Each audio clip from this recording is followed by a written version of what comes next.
Hi dear viewers, welcome back my YouTube channel MS English Program. এই টেন্সকে খুব সহজভাবে শেখার ধারাবাহিকতায় আজকে আমরা শিখব প্রেজেন্ট পারফেক্ট টেন্স কি এই বিষয়টি আমরা খুব সুন্দরভাবে ক্লিয়ার হব।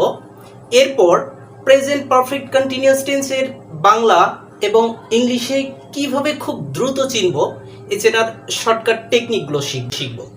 এই টেকনিকগুলো শিখতে হলে এই ভিডিওর লাস্ট পর্যন্ত থাকতে হবে।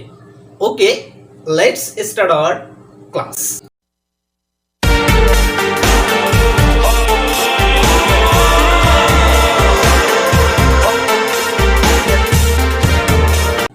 এট ফার্স্ট যে বিষয়টা আমরা শিখব, এই প্রেজেন্ট পারফেক্ট কন্টিনিউয়াস টেন্সের বাংলা অর্থ কি, এই অর্থটা আমরা একটু শুরুতে দেখে নিই। Present perfect continuous tense, present perfect continuous টেন্সের বাংলা অর্থ আমরা একটু ভেঙে ভেঙে দেখে নিই। প্রেজেন্ট অর্থ বর্তমান, পারফেক্ট অর্থ পুরা ঘটিত, এরপর কন্টিনিউয়াস অর্থ চলমান, এরপর টেন্স অর্থ কাল অথবা সময়। তাহলে প্রেজেন্ট পারফেক্ট কন্টিনিউয়াস টেন্স এর বাংলা অর্থ হচ্ছে পুরা ঘটিত চলমান বর্তমানকাল। পুরা ঘটিত চলমান বর্তমানকাল। এই পুরা ঘটিত চলমান বর্তমান কালটা আবার কি, এই বিষয়টা আমরা একটু ক্লিয়ার হব। শুরুতেই আমরা দেখব প্রেজেন্ট পারফেক্ট কন্টিনিউয়াস টেন্স কাকে বলে। কোনো কাজ অতীতকালে অথবা পূর্বে শুরু হয়ে বর্তমানে কোনো সময় ধরে চলছে বুঝালে তাকে আমরা প্রেজেন্ট পারফেক্ট কন্টিনিউয়াস টেন্স বলি। তাহলে কোনো কাজ যদি পূর্বে শুরু হয় কিংবা অতীতকালে শুরু হয় এবং শুরু হওয়ার পরেও বর্তমানে কোনো একটা সময় ধরে চলতে থাকবে, এমনটা বুঝাইলেই আমরা প্রেজেন্ট পারফেক্ট কন্টিনিউয়াস টেন্স বলে থাকি। এই প্রেজেন্ট পারফেক্ট কন্টিনিউয়াস টেন্সের আমরা উদাহরণের মাধ্যমে ক্লিয়ার হব। আমি 2 ঘন্টা ধরে বইটি পড়তেছি। তাহলে এই বাংলা বাক্যটি প্রেজেন্ট পারফেক্ট কন্টিনিউয়াস টেন্স। কেন এই বাংলা বাক্যটি প্রেজেন্ট পারফেক্ট কন্টিনিউয়াস টেন্স, আমরা বিষয়টা ক্লিয়ার হব একটু পর। এরপর মা সকাল হতে রান্না করছেন, এই বাংলা বাক্যটি প্রেজেন্ট পারফেক্ট কন্টিনিউয়াস টেন্স। কিভাবে আমরা এই বাক্যগুলোকে প্রেজেন্ট পারফেক্ট কন্টিনিউয়াস টেন্স বলবো, এই বলার শর্টকাট কিছু টেকনিক আমরা শিখব। তাহলে এখন দেখব আমরা বাংলায় কিভাবে কোনো একটা বাক্যকে আমরা প্রেজেন্ট পারফেক্ট কন্টিনিউয়াস টেন্স বলবো, এই চেনার শর্টকাট টেকনিকটা আমরা শিখব।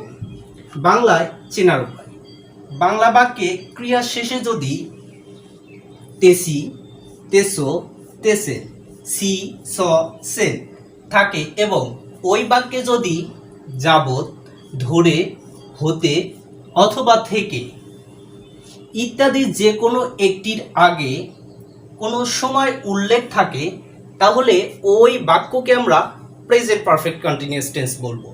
তাহলে এই বিষয়টা আমরা দেখি এই বাক্য দুইটির মধ্যে প্রয়োগ আছে কিনা একটু দেখে নিই। আমি 2 ঘন্টা ধরে বইটি পড়তেছি। বাংলা বাক্যে ক্রিয়া শেষে আমরা দেখলাম তেসি, তেসো, তেসে অথবা সি, স, সেন থাকবে। এটা বাংলা বাক্যে ক্রিয়া হচ্ছে পড়া। এই পড়ার শেষে আমরা দেখতে পাচ্ছি তেসি রয়েছে। তাহলে এই বাংলা বাক্যে ক্রিয়া শেষে তেসি রয়েছে। এছাড়াও এখানে বলা আছে ওই বাক্যে যদি যাবৎ, ধরে, হতে, থেকে ইত্যাদি যে কোনো একটির আগে কোনো সময় উল্লেখ থাকে, তাহলে আমরা একটু দেখে নেই। আমি 2 ঘন্টা ধরে কথাটি উল্লেখ আছে এবং তার আগে একটা সময় উল্লেখ রয়েছে। তাহলে আমরা দেখতে পারলাম বাংলা বাক্যে ক্রিয়া শেষে তেসি রয়েছে, ওই বাক্যে যাবৎ, ধরে অথবা থেকে একটি রয়েছে ধরে এবং তার পূর্বে অথবা আগে একটা সময় উল্লেখ রয়েছে। এই জন্য এই সেন্টেন্সকে আমরা প্রেজেন্ট পারফেক্ট কন্টিনিউয়াস টেন্স বলবো। এরপর মা সকাল হতে রান্না করছেন, এখানে রান্না করছেন এটা হচ্ছে মূল ক্রিয়া। এই ক্রিয়ার শেষে সেন রয়েছে। এরপর এই বাক্যে হইতে রয়েছে, এর আগে একটা সময় রয়েছে। এই জন্য এই সেন্টেন্সকে আমরা প্রেজেন্ট পারফেক্ট কন্টিনিউয়াস টেন্স বলবো।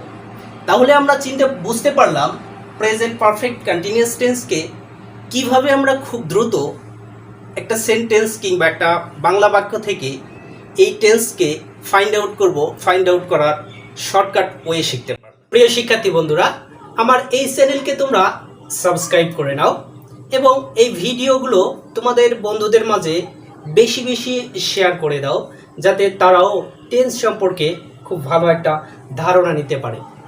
প্রিয় শিক্ষার্থী বন্ধুরা, তোমাদের সঙ্গে কথা হবে, দেখা হবে পরবর্তী কোনো ভিডিওয়। ভালো থাকো, সুস্থ থাকো, আল্লাহ হাফেজ।